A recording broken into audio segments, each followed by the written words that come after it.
नमस्कार, तुमचे या नवीन रेसिपीमध्ये स्वागत आहे. आणि आज आपण खेकड्याचे झणझणीत कालवण तयार केलेले आहे ते पाहणार आहे. तर अतिशय साध्या आणि सोप्या पद्धतीने आपण खेकड्याचे कालवण तयार केलेले आहे ते आज आपण पाहणार आहे.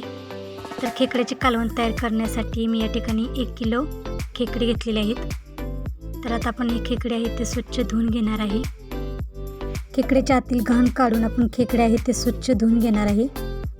कालवण तयार करण्यासाठी आपण आता मसाला तयार करून घेणार आहे. त्यामध्ये आपण कोथिंबीर, पुदिना, अद्रक घेतलेले आहे थोडेसे, आणि अर्धी वाटी खोबरे किसून भाजून घेतलेले आहे, आणि लसूण घेतलेला आहे. हे आता आपण मिक्सरमध्ये बारीक करून घेतलेले आहे. खेकडे आपण स्वच्छ धुवून घेतलेले आहेत. तर आपण कालवण्यासाठी पेंदे आणि खेकड्यांचे नांगे आहेत. तर या ठिकाणी छोटे नांगे आहेत, त्यांचा आपण आता स्टॉक करून घेणार आहे. आणि ही आहेत ते मोठे नांगे आहेत. मोठे नांगे आपण कालवण्यासाठी ठेवणार आहे. छोट्या नांग्याबरोबर आपण 2-3 पेंदेही मिक्सरमध्ये बारीक करून घेणार आहे. काही पेंदे आपण कालवण्यासाठी ठेवणार आहे.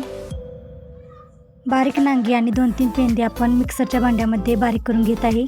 पहिल्यांदा आपण पाणी न घालता मिक्सरमध्ये वाटून घेतलेले आहेत, आणि नंतर पाणी घालून बारीक करून घेतलेले आहेत. बारीक केलेल्या नांग्यामध्ये आता आपण पाणी घालून चाळणीने आता खेकड्याचा गुदवा आहे तो गाळून घेत आहोत. तर माझी आई खेकड्याचे कालवण करताना खेकडे आहेत ते पाट्यावरतीच, बारीक नांगे आहेत ते पाट्यावरतीच चेचून घ्यायची. पाणी घालून नांगे चेचून घ्यायची, आणि नंतर त्यामध्ये पाणी घालून नंतर त्याचा स्टॉक तयार करून घ्यायची. पण मी खेकड्याचे कालवण लवकर तयार होण्यासाठी मिक्सरमध्ये बारीक करून घेतलेले आहेत, आणि आता त्याचे पाणी आहे ते काढून घेत आहे. तर आपल्याला फक्त वरचे पाणी वापरायचे आहे, आणि खेकड्यांचा खाली राहिलेला भाग आहे त्यामध्ये कवच असतात, ती कवच आपल्याला घ्यायची नाही आहेत. यामध्ये आता मी थोडेसे पाणी घालून घेत आहे, आणि फक्त आपल्याला याचे वरचे फक्त पाणी कालवण्यासाठी वापरायचे आहे. खालची कवच आहेत ते आपल्याला टाकून द्यायचे आहेत. तर अशा पद्धतीने आपल्याला स्टॉक आहे तो तयार करायचा आहे. फक्त आपल्याला वरचे पाणी वापरायचे आहे, आणि खाली राहिलेला खेकड्यांचा भाग आहे तो आपण टाकून देणार आहोत. तर अशा पद्धतीने आपण कालवण्यासाठी स्टॉक तयार केलेला आहे. आणि आता हा मधला भाग आहे, आणि काही नांगे राहिलेले आहेत. आता त्याचे आपण कालवण तयार करणार आहे. खेकड्याचे कालवण तयार करण्यासाठी आपण पातेले गरम करायला ठेवलेले आहे. त्यामध्ये आता आपण तेल घालून घेत आहे. तेल आपल्याला गरम करून घ्यायचे आहे. तर मी खेकड्याच्या कालवण्यासाठी 4-5 पळी तेल वापरत आहे. तेल चांगले गरम करून घ्यायचे आहे. तेल गरम झाले की यामध्ये आता मी एक मोठा बारीक चिरलेला कांदा घालून घेत आहे. कांदा आपल्याला तेलामध्ये चांगला भाजून घ्यायचा आहे. कांदा आपल्याला तेलामध्ये सतत असे परतून भाजून घ्यायचा आहे. मी 4-5 मिनटे असे सतत परतून कांदा आहे तो तेलामध्ये चांगला भाजून घेत आहे. तर कांदा आपल्याला चांगला भाजून घ्यायचा आहे.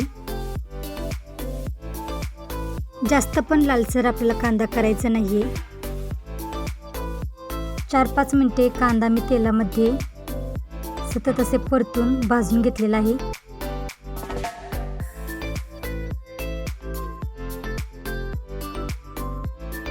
कांदा भाजून घेतल्यानंतर आता यामध्ये बारीक केलेला मसाला घालून घेत आहे.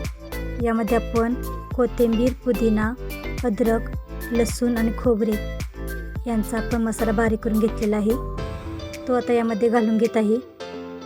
मसालाही आपल्याला चांगला तेलामध्ये भाजून घ्यायचा आहे. मसालाही आपल्याला असे सतत परतत भाजून घ्यायचा आहे.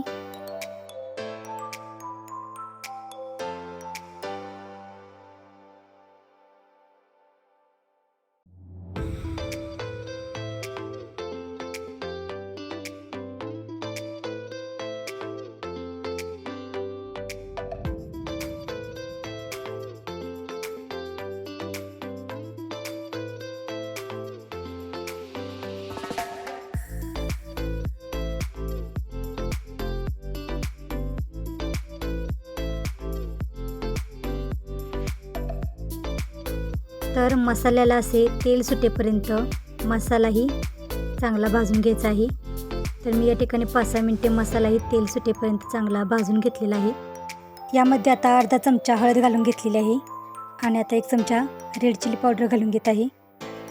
तर हे मसालेही आपल्याला तेलामध्ये चांगले परतून घ्यायचे आहेत। तर हे मसाले मी तेलामध्ये परतून घेतलेले आहेत आणि आता यामध्ये 1 चमचा गरम मसाला घालून घेत आहे आणि आता यामध्ये कांदा लसूण मसाला 2-2.5 चमचे घालून घेत आहे। हे मसालेही आपण तेलामध्ये चांगले परतून घ्यायचे आहेत। तिखट मसाले आपण आपल्या सोयीनुसार कमी जास्त करून घ्यायचे आहेत। तर आता मसाले परतून झाल्यानंतर यामध्ये आता आपण खेकड्यांचे नांगे आणि खेकड्यांचा मधला भाग म्हणजेच खेकड्यांचे पेंदे घालून घेत आहे। तर हे आपलं चांगले आता मसाल्यामध्ये चांगले परतून घ्यायचे आहेत। 2-3 मिनिटे मी आता खेकड्यांचे नांगे आणि पेंदे मसाल्यामध्ये चांगले एकत्र करून घेत आहे।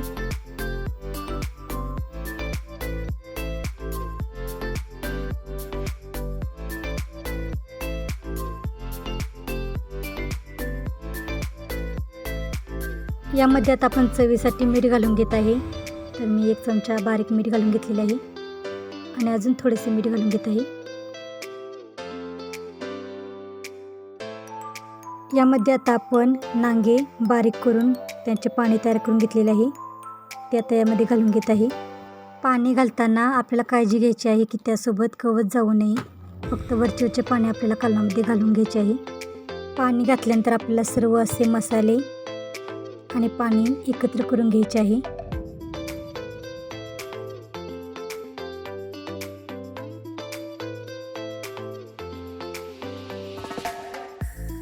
यामध्ये मी अजून थोडे पाणी घालून घेत आहे।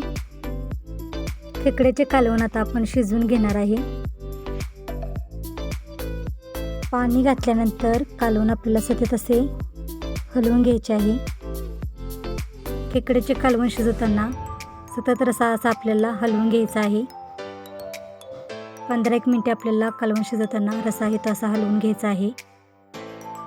खेकड्याचे कालवण शिजवून घेत असताना रसा आहे तो फुटण्याची शक्यता असते, त्यामुळे खेकड्याचे कालवण शिजत असताना 10-15 मिनिटे तर आपल्याला सतत असे खेकड्याचा रसा सतत असा एकत्र करून हलवून घ्यावा लागतो।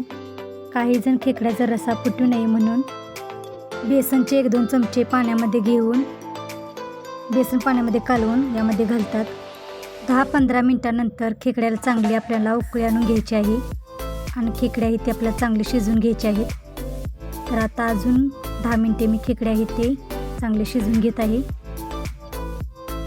तर आता आपल्याला खेकड्याला चांगली उकळी आणून घ्यायची आहे।